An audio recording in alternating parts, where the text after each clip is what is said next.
우리 그림 하나 보시겠습니다. 여기 그림에서 뭐가 보입니까? 어떤 사람은 예쁜 아가씨가 옆으로 이렇게 고개를 돌리고 있는 게 보일 거고, 어떤 사람은 마개 같은 턱이 긴 노파가 보일 수도 있습니다. 어떤 사람은 하나도 안 보이고 어떤 사람은 두 개 다 보이고 그러지만 대부분은 예쁜 아가씨로 보거나 노파로 볼 것입니다. 사람들은 자기 눈에 보이는 대로 봅니다. 그리고 또 자신들이 보고 싶은 대로 봅니다.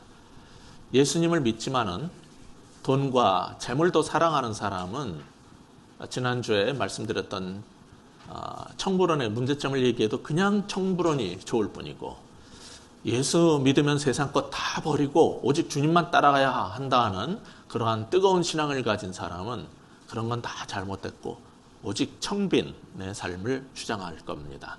물론 성경에는 그 양파가 다 끌어다 쓸 만한 구절이 다 있습니다.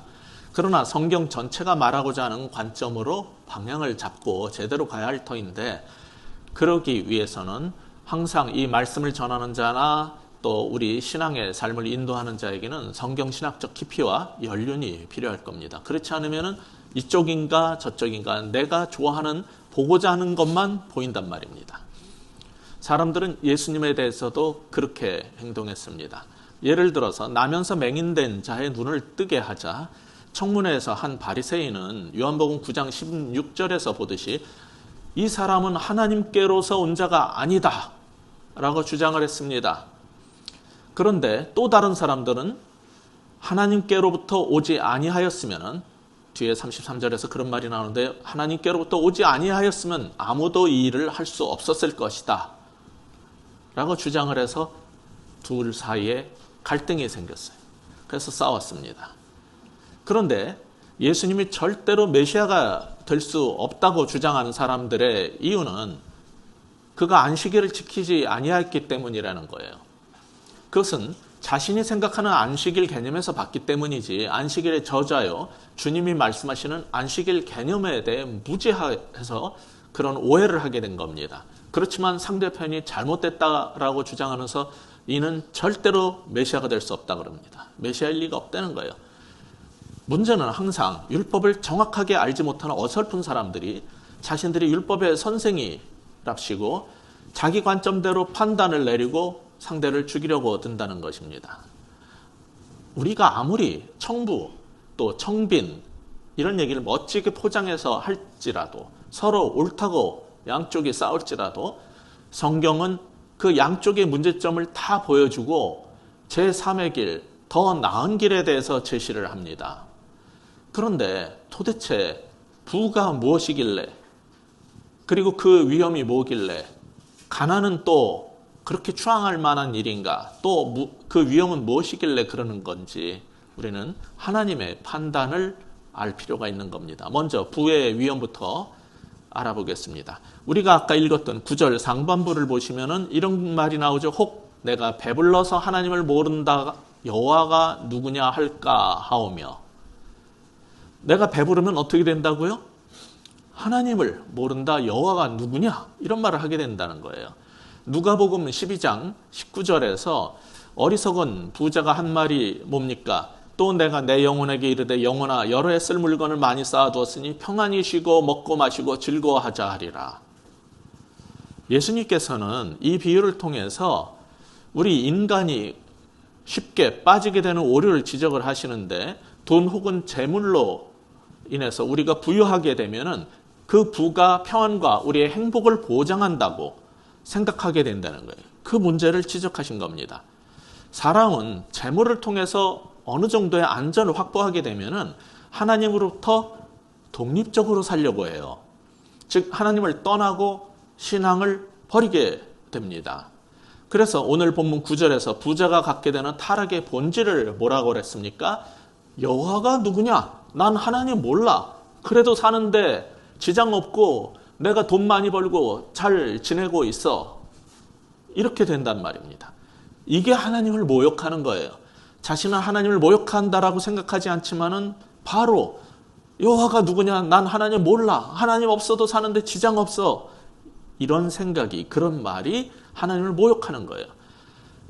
잠언의 이런 말씀도 모세오경에 근거한 교훈입니다. 신명기 8장 12절을 보면은 내가 먹어서 배부르고 아름다운 집을 짓고 그리고 거주하게 되며 또 내 소와 양이 번성하고 내 은금이 증식되며 내 소유가 다 풍부하게 될 때, 14절 같이 읽겠습니다. 뭐라 그랬어요? 내 마음이 교만하여 내 하나님 여호와를 잃어버릴까 염려하노라. 사람이 이렇게 모든 걸 다 갖고 풍성한 삶을 살게 되면은 교만해져요. 내가 얼마나 저 사람들보다 잘나서 더 많이 갖게 됐는가. 그리고 하나님 여호와를 잊어버리게 된다는 거예요. 하나님은 그것을 염려하신다고요.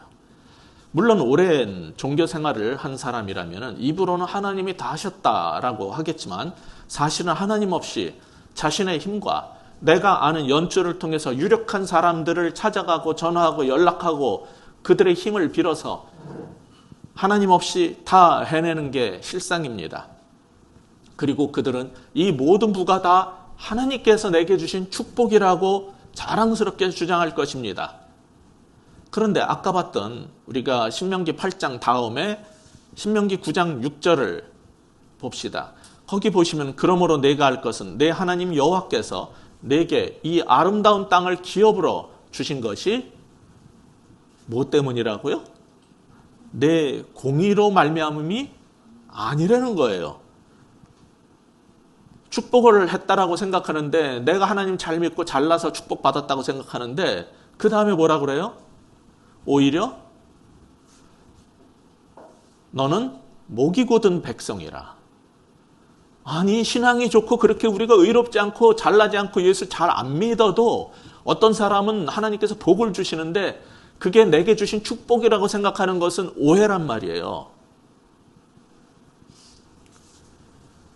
하나님의 이름을 위해서 하나님께서 일하실 수도 있는 겁니다. 우리가 쌓아 올린 부귀가 우리 믿음이 좋고 하나님을 잘 믿어서라는, 그리고 하나님은 항상 우리를 축복하셔서 이렇게 부자가 되게 했다는 그 생각을 버리시기 바랍니다. 오히려 그런 풍요로 인해서 하나님은 교만해질 것을 염려하고 계시다는 사실을 주목할 필요가 있어요. 잠언 10장 15절 상반부를 보면은 부자의 재물은 그의 견고한 성이라고 합니다. 이 말씀처럼 부자가 갖고 있는 재물은 우리를 지켜주고 우리에게 안전을 주는 정도가 아니라 시간이 지나면 우리가 의지하게 되는 성곽이 되고 그 결과 남들이 접근하지 못하도록 우리 자신을 닫아 고립시켜서 우리가 성주가 되어버리기도 합니다. 바로 이런 사상에서 오늘 본문 30장 8절 상반부에서 부유함은 종종 하나님을 배반할 위험을 준다라고 한 것입니다.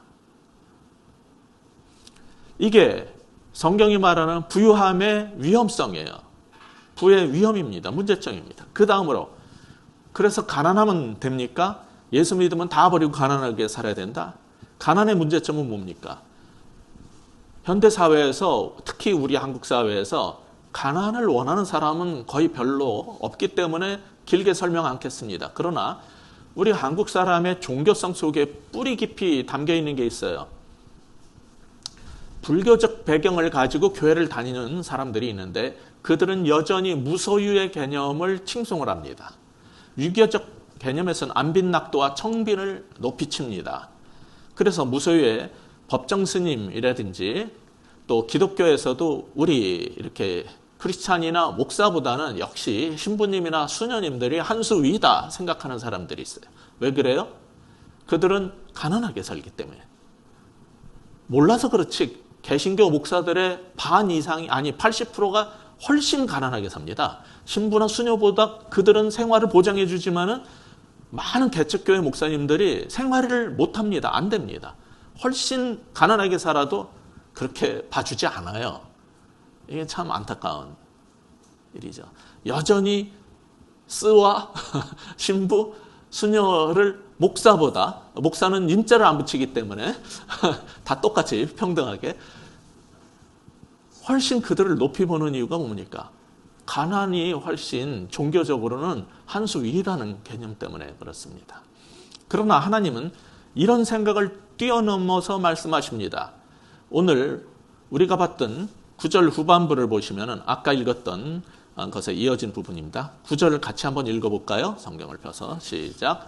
혹 내가 배불러서 하나님을 모른다 여호와가 누구냐 할까 하며, 그 다음에 혹 내가 가난하여 도둑질하고 내 하나님의 이름을 욕되게 할까 두려워함이니. 자, 가난의 문제점은 뭡니까? 너무 없으면요 살 수가 없어요, 이 땅에서는. 그래서 도둑질을 하거나 하나님의 이름을 욕되게 하는 행동을 하게 될 수 있다는 거예요. 성경은 그렇기 때문에 청부 이론으로 포장된 무력의 정당화도 거부하고 청빈으로 포장된 위선도 장려하지 않습니다. 불교나 유교 정신을 그대로 안고 세례를 받아서 자신이 꽤 영적인 채 하는 청빈 사상가들은 물론 가족의 삶에 무심하고 돈을 나는 초월했다라고 주장하는 가난한 선비적 삶도 성경은 장려하지 않습니다.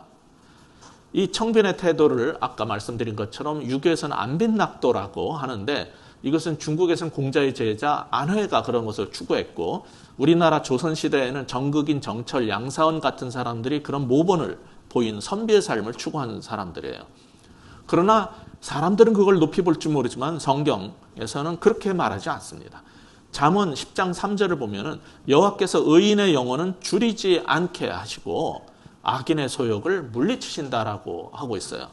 즉 성경은 우리의 욕심으로 탐욕도 잘못됐다라고 말하지만은 의인이라고 그 영혼이 가난하게 줄이게 사는 것이 옳다라고 말하지 않는다는 거예요. 하나님은 가난을 예찬하지 않으셔요. 그건 선비들이나 시인들의 노래고, 하나님은 우리가 가난하게 사는 걸 원치 않으십니다. 그래서 잠언 10장 15절 후반을 보면은 아까 부자의 재물은 그의 견고한 성이요 그랬지만 후반에 뭐라고 그랬냐면 가난한 자의 궁핍은 그의 멸망이니라고 하는 거예요. 지난주에 말씀드린 것처럼 탈북자가 돈이 없고 먹을 게 없기 때문에 굶어 죽기도 한단 말이에요. 가난은 우리를 멸망에 이르게 할 수 있단 말이에요.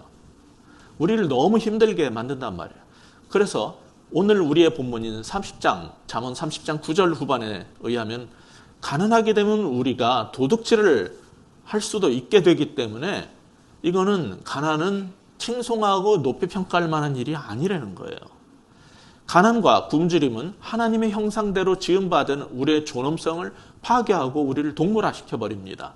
그래서 성경은 부에 대한 추구뿐만 아니라 가난에 대한 예찬도 우리가 신앙인으로서 가져야 될 그러한 길로 제시하지 않습니다. 그러니까 성경이 가르치는 건 뭡니까?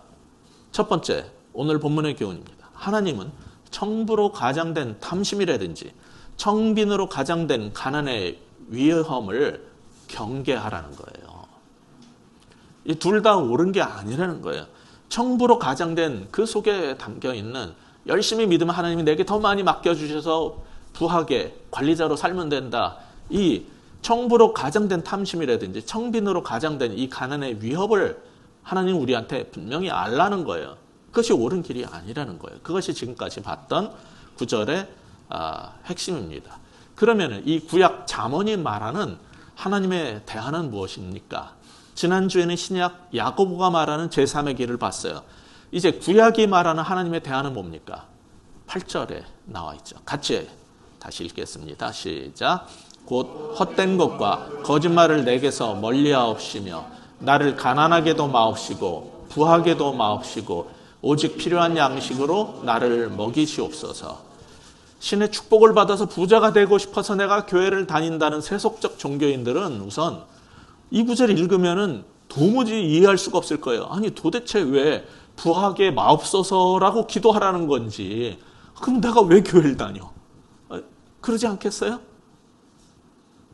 왜 부하게 마옵소서라고 기도하냐는 건지 이해가 안 갈 겁니다. 도대체 성경은 우리 보고 어쩌라는 거냐? 이런 의문이 들 겁니다. 이 하나님 말씀의 핵심은 8절 후반에 있는 거죠. 부하게 마옵시고가 끝이 아니에요. 마지막에 뭐라 그래요? 오직 필요한 양식으로 나를 먹이시옵소서. 이렇게 기도하라는 거예요. 여기서 필요한 양식이라는 말은 영어로 하자면, 번역을 하자면 직역해서 이렇게 많이 번역을 합니다. My quota of food. 음식에 내 쿼터, 내 분량을 달라고 구하라는 거예요. 하나님께서 내게 주신 마땅한 분량, 내 쿼터가 있는데 그거를 달라 그러는 것은 하나님께서 기뻐하시는 일이라는 거예요. 하나님 우리가 굶고 가난하게 사는 거 원치 않으시고, 그리고 부유를 추구하는 것도 원치 않으시고, 필요한 양식으로 나를 먹이시옵소서. 내 쿼터가 있단 말이에요. 그러니까 세상에 내가 살 만큼 주셨는데 하나님께서 내 거 먹고 남의 것까지 뺏어 먹으려고 하는 거는 안 돼요. 그런 건 돼지라 그래요. 크리스찬은 그렇게 살면은 안 되죠. 완전 돼지예요. 그거는. 하나님은 자신에게 구하는 자에게는 이 땅에서 살아가는데 필요한 기본적 분량을 반드시 주신다고 약속을 하셨어요. 성경이 가르치는 것은 축복으로서의 부가 아니라 일용할 양식을 주시겠다는 약속이었어요. 예수님은 그것을 주기도문에서 오늘 우리에게 일용할 양식을 주시옵고 이렇게 기도하라고 가르치신 거예요. 하나님, 내가 금식을 할 테니 더욱 열심히 기도할 테니 더 돈을 많이 벌게 해주시고 더 부자가 되게 해주시고 더 큰 아파트로 이사가게 해주시고 더 많은 땅덩어리를 사게 해주시고 이런 거 기도하라고 가르치시지 않았어요. 일용할 양식을 주옵시고 이렇게 기도하라고 가르친 거예요. 잠언의 이 말씀이 신약에서는 예수님의 주기도문에서 그렇게 표현된 거예요. 지난주에 말씀드렸듯이 구약은 부와 재물을 기본적으로 하나님의 축복으로 여기던 시대였어요. 즉 재물을 하나님께서 나를 돌보셨다, 내게 은혜를 베풀었다는 징표로 봐왔습니다. 그러다가 신약에 와서 갑자기 물질을 부정적으로 말한 게 아닙니다. 구약에서도 나름 균형 잡힌 가르침이 있었는데 무력에 어두운 나머지 그게 잘 안 보였던 것뿐입니다. 예를 들어서 출애굽기 16장 4절을 보면은 만나를 내려주실 때 뭐라 그랬냐면 나가서 일용할 것을 날마다 거둘 것이라 그랬어요. 이같이 하여 그들이 내 율법을 준행하나 아니하나 내가 시험하리라. 하나님께서 은혜로 전적으로 풍성히 먹을 걸 주셔도 내일 거 쌓아놓지 말고 오늘 먹을 것만 매일매일 나가서 구하라는 거예요. 이렇게 하나님의 뜻대로 사는지 안 사는지 내가 보겠다는 거예요. 이것은 토라의 구약의 모세 오경의 핵심적인 가르침이에요. 따라서 오늘 본문 8절 후반부에서 일용할 양식을 넘어서서 과도한 부에 축적을 거부하라는 것도 이런 모세오경의 가르침과 맥을 같이 한 겁니다. 즉 구약도 돈과 재물을 무조건 축복으로 여기고 축복과 번영의 복음으로 빠지지 않도록 균형을 잡고 있음을 우리는 알아야 할 것입니다. 반면 더 먹고 먹어도 배부르지 않고 더 먹고 더 갖고 싶은 탐욕의 사람들이 하는 짓은 뭡니까? 8절 전반부에 뭐라고 돼 있어요? 같이 다시 한번 읽어볼까요? 시작. 곧 헛된 것과 거짓말을 내게서 멀리 하옵시며. 예, 여기까지 한번 보시면은 헛된 것과 거짓말을 하게 된다는 거예요. 탐욕의 사람들이 하는 짓은 뭐냐면은 헛된 것과 속이는 말, 거짓말을 하게 되는데 그것은 8절 후반에서 오직 저에게 필요한 양식만을 주시옵소서라는 기도와 반대말이에요, 이게. 그런 의미에서 이제 가난하게도 마옵시고 부하게도 마옵소서라는 기도문은 참된 신앙인만이 혹은 완전히 지혜에 이른 현자만이 할 수 있는 영성 깊은 기도문이에요. 그러니까 여러분이 아무리 능력의 종한테 축복 기도를 해달라고 그래도 그것은 영성과 신앙의 태도가 아니고 가난하게 마옵시고 부하게도 마옵소서라는 기도, 이것이 진정한 영성을 가진 사람의 기도라는 거예요. 성경을 총체적으로 읽어보면 하나님은 우리 인간의 욕망을 채워주기 위해서 일하시는 분이 아닙니다. 하나님은 오히려 우리 그리스도인들이 나만 배부르고 등 따숩다고 만족하면 안 되고 우리 주변에 가난하고 기본적 필요에 절박한 이웃들을 돕고 나눌 것을 명령하십니다. 그래서 전통적인 유대 사회도 말씀대로 그렇게 살려고 애를 썼지만은 그게 최선의 사회가 아니라 신약에 가면은 거듭나고 성령에 충만한 사람들이 이룬 새 이스라엘 사회가 만들어지는데 그 특징이 뭐냐면 사도행전 2장이나 4장에 가서 보듯이 자신의 재산을 팔아서 사도에게 내놔가지고 교회 가운데 우리 주변에 가난하고 헐벗은 사람들의 필요를 채워주는, 즉 공동체적 삶을 살게 된다는 것이 발전된 모습, 주께서 추구하셨던 궁극적인 모습이었어요. 그렇다면 가난도, 부의 추구도 성경이 제시하는 삶의 방식이 아니라는 것. 그럼 어떻게 살라는 것을 말하는 거예요? 그것은 인간의 기본적 필요 충족에 대한 약속, 즉 일용할 양식에 기초한 삶을 살라는 거예요. 이것이 성경이 제시하는 길이에요. 따라서 오늘 본문이 우리에게 주고자 하는 교훈은 하나님께서 원하는 길이 이거라는 거예요. 하나님은 청빈이나 청부의 삶이 아니라 어떤 삶을 살라고요? 일용할 양식에 기초한 삶을 살라는 거예요. 가난해지는 것이 신앙 좋은 것도 아니고 축복받아서 부자가 되는 것도 신앙 좋은 게 아니고 일용할 양식에 기초한 삶, 그게 성경이 제시하는 길이에요. 분명한 것은 구약에서 강조했던 하나님께서 그 백성에게 주시는 축복과 은혜가 예수님의 오심으로 완성이 되어서 이제 구약에서 징표로서의 부의 역할이 약화되었다는 사실입니다. 한 예로 고린도전서 1장 27절을 보면은 세상에 약한 것들을 택하사 강한 것들을 부끄럽게 하시기 시작했어요. 그리고 디모데전서 6장 8절도 보시면은 우리가 먹을 것과 입을 것이 있은즉 족한 줄로 알 것이니라 그럽니다. 또한 빌립보서도 4장 11절에 보시면은 내가 궁핍함으로 말하는 것이 아니니라 어떠한 형편이든지 나는 자족하기를 배웠으니 나는 비천에 처할 줄도 알고 풍부에 처할 줄도 알아. 이 모든 일 곧 배부름과 배고픔과 풍부와 궁핍에도 처할 줄 아는 일체의 비결을 배웠다라고 합니다. 이게 성경이 말하는 궁극적인 모습이에요. 가난함도 부유함도 우리가 추구할 바는 아니. 그러나 그런 일이 생기면 충분히 믿음으로 감당해낼 수 있고 자족할 수 있고 일용할 양식을 주시는 주님을 믿고 더 높은 일, 더 위대한 일을 위해서 야고보서 지난주에 봤던 2장 5절에 그 메시지처럼 사는 길을 얘기하는 겁니다. 그러니까 구약에서는 안 그러다가 신약에 와서 갑자기 부와 재물에 대한 톤이 달라진 게 아니에요. 구약은 돈과 재물과 부를 축복으로 여기더니 신약에 와서 갑자기 물질을 부정하거나 낮은 것으로 무시하는 게 아닙니다. 신약에서 주기도문에 와서 처음으로 일용할 양식만 있으면 된다라고 말하는 게 아닙니다. 바울 서신에 와서 처음으로 자족의 삶을 요구한 게 아니란 말이에요. 오늘 본문에서 보듯이 구약에서도 일용할 양식과 자족의 태도를 계속 가르쳐 왔다는 거예요. 심지어 9절은 부에 대한 추구, 거기에 대해서 경고하고 있다는 것을 우리는 봐야 될 것입니다. 그렇다면 구약이나 신약이나 다 똑같이 일관성 있는 메시지를 우리에게 준 것이죠. 왜냐하면 같은 하나님의 말씀이기 때문이죠.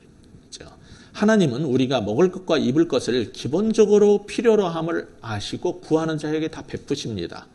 그런데 그 이상, 즉 욕망에 끌려 살지 말고 더 높은 가치로 기뻐하면서 사는 방식, 그런 삶을 택하라는 게 하나님의 명령입니다.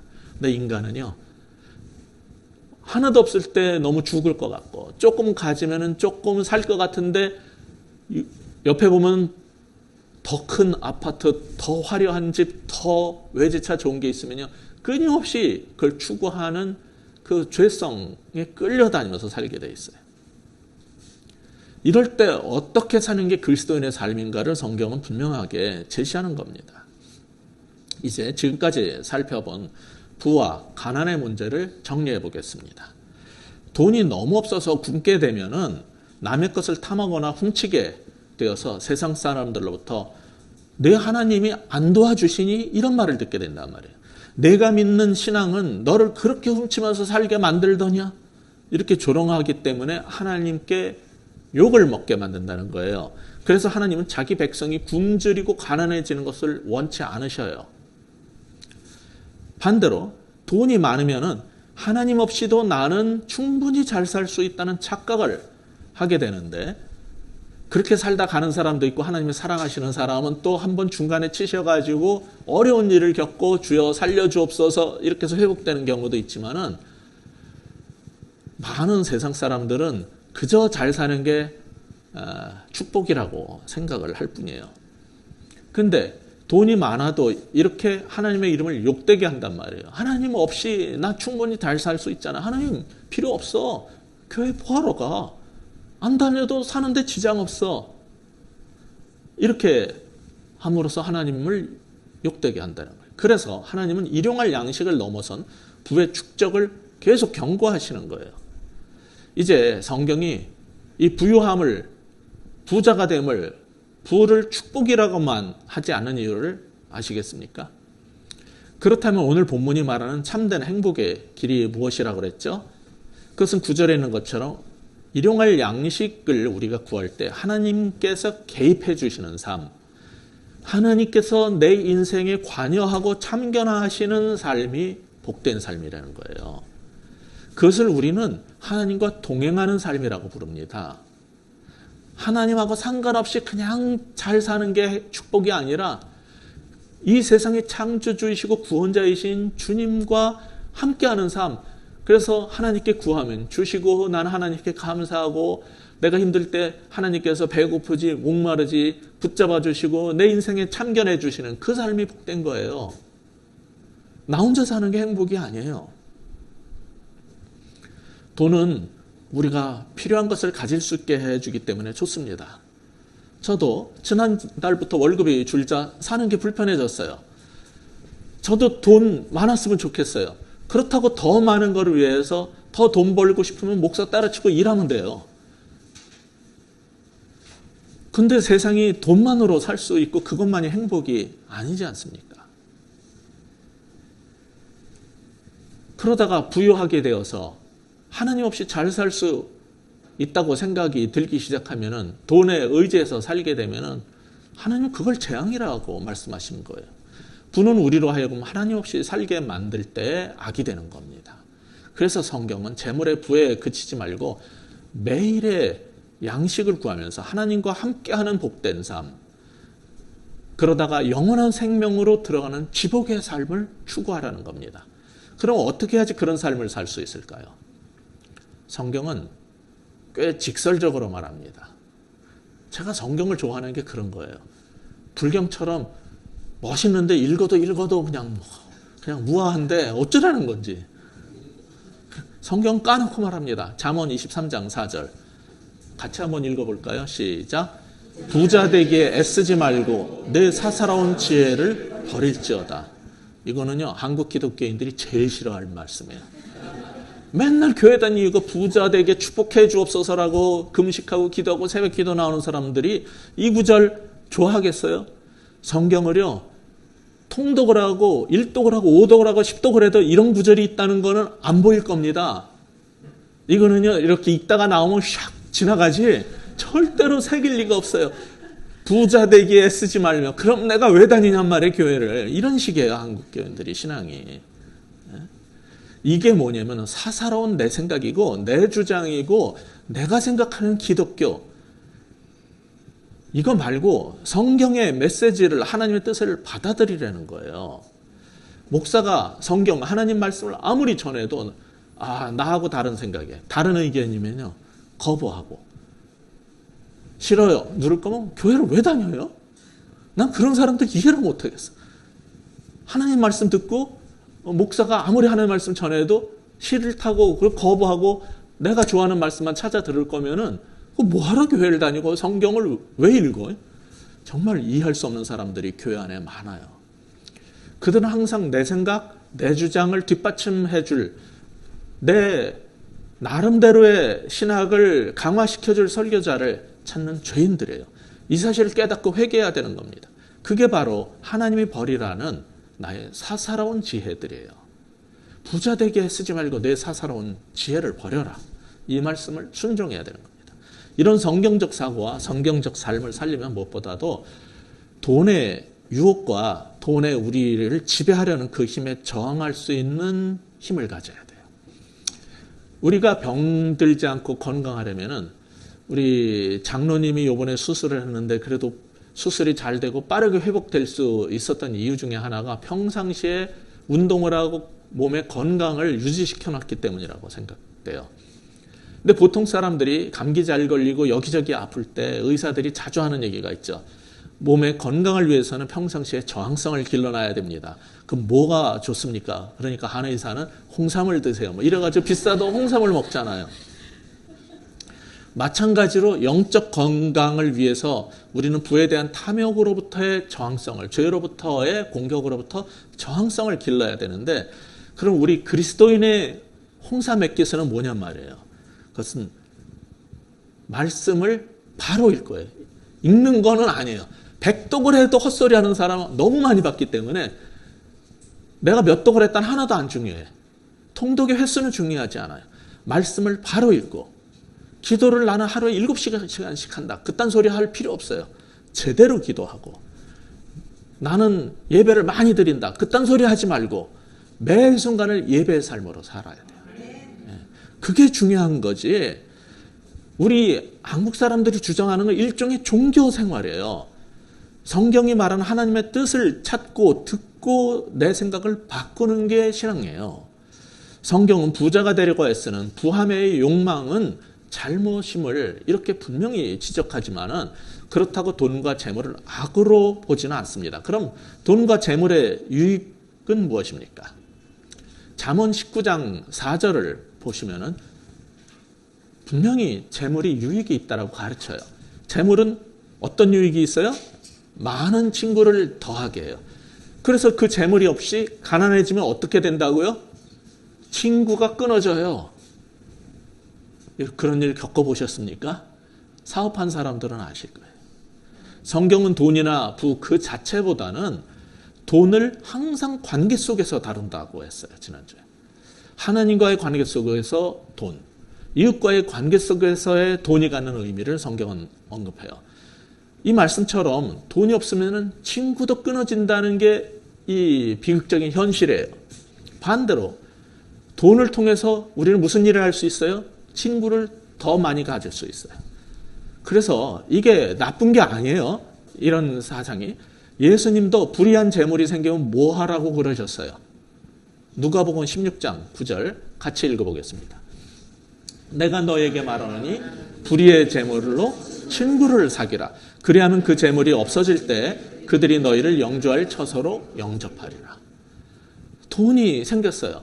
뭐 저는 크리스찬으로서 로또 무슨 복권 사는 게 이렇게 장려할 만한 일이라고 별로 생각하지 않지만은, 아니 가끔 가다 보면 음식점에서 이렇게 로또 쿠폰 주잖아요. 난 버렸는데 근데 어느 날 봤더니 그게 10억이 당첨이 됐더라. 그러면은 악이요. 그리고 버리면 안 되죠. 어떻게 해야 돼요?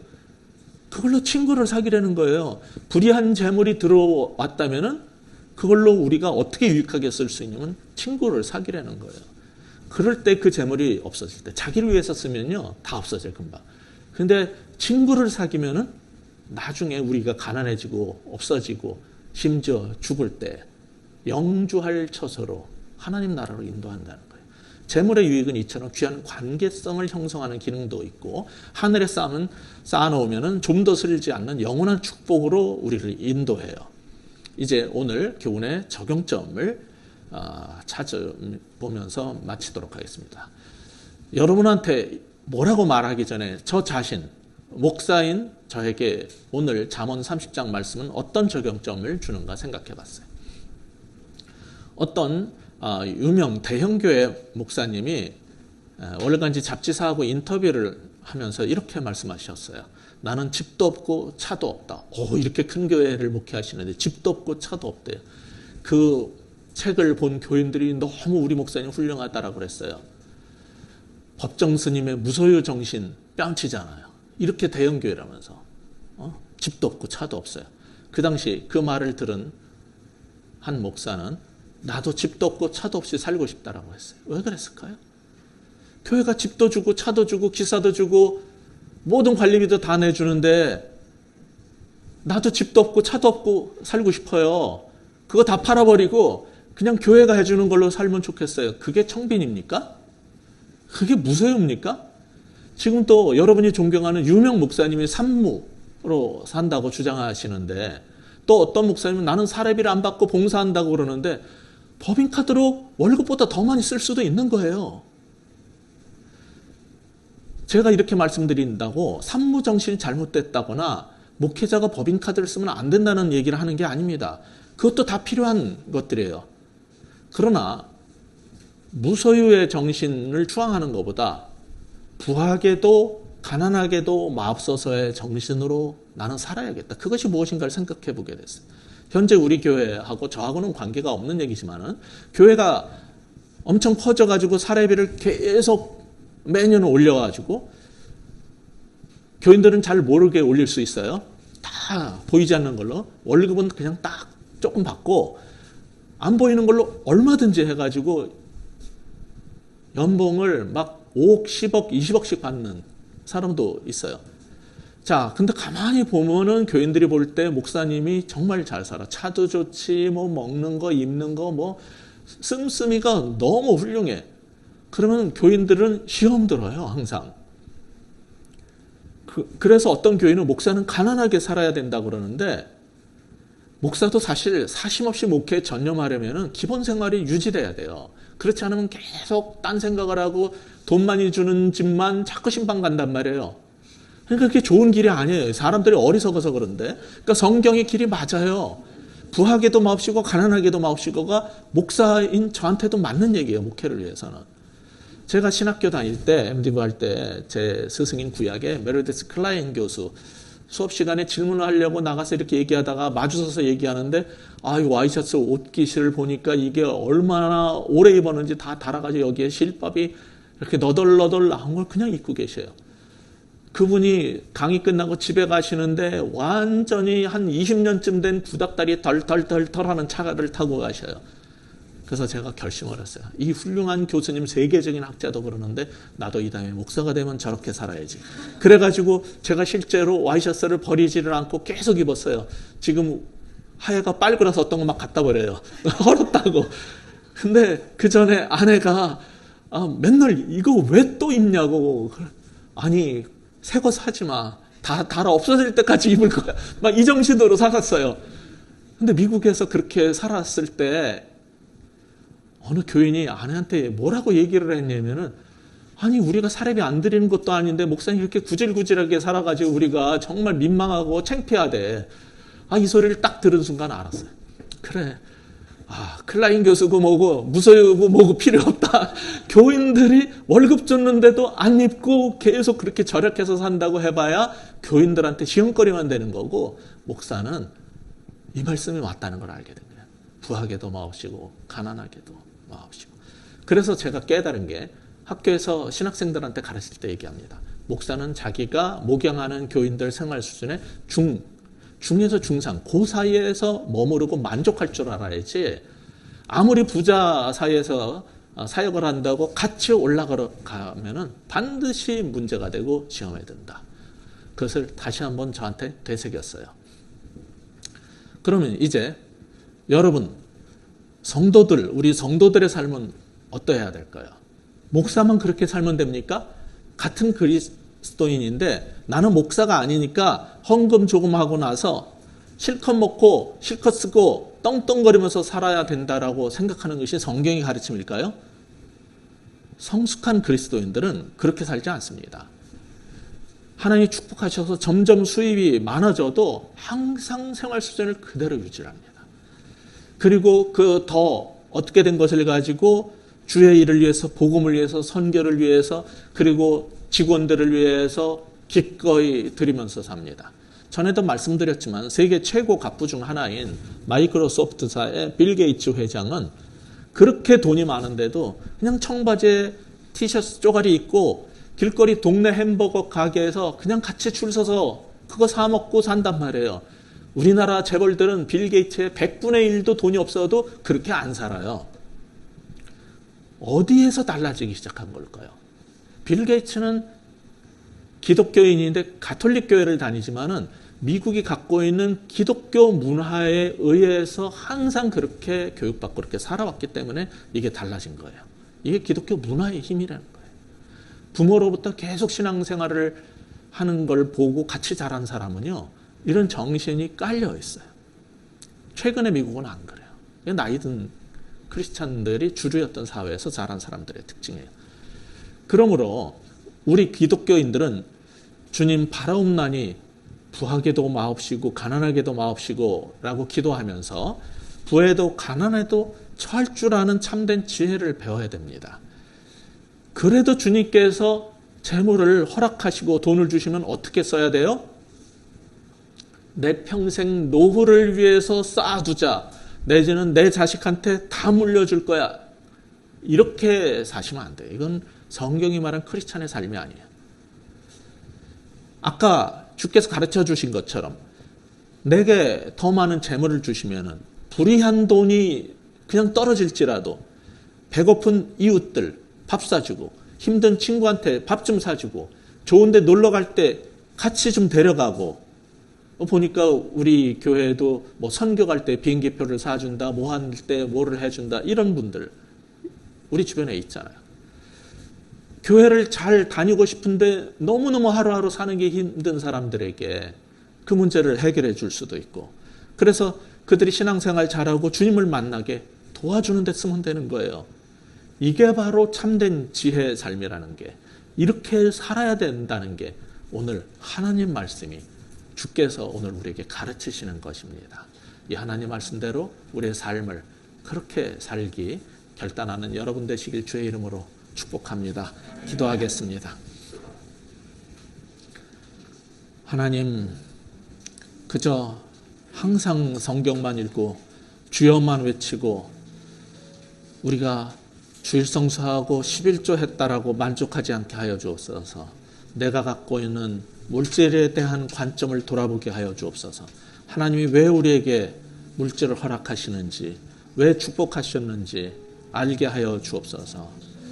나에게는 남들이 갖지 못한 그런 재물이 있기 때문에 축복을 받았고 저들은 하나님을 잘 못 믿어서 정말 축복받지 못했던 것이 아닌가라는 생각을 한다면 우리의 그 교만을 이 시간 깨게 하여 주옵소서. 하나님 우리를 부유케 하신 것이 우리의 의로움 때문이 아니라고 하시고 목이 곧은 백성일 뿐이라고 하신 그 말씀이 혹시 우리에게 적용될 수 있는 말씀이 아닐까 두려워하는 우리 모두들 되게 하여 주옵소서. 항상 정말 믿음으로 살고 일용할 양식을 구하고 우리에게 주신 것을 가지고 주변 사람을 위해서 그리고 남들에게 또 의지하지 않고 남들에게 짐이 되지 않고 살 수 있도록 하는 축복은 주시되 일용할 양식에 만족하면서 넘치게 주신 것들을 통해서 하나님 나라를 위해서 우리 주변에 힘들고 어려운 사람을 위해서 함께 나눌 수 있는 성령 충만한 그리스도인들 모두 되게 하여 주시옵소서. 예수 그리스도 이름으로 간절히 기도합니다.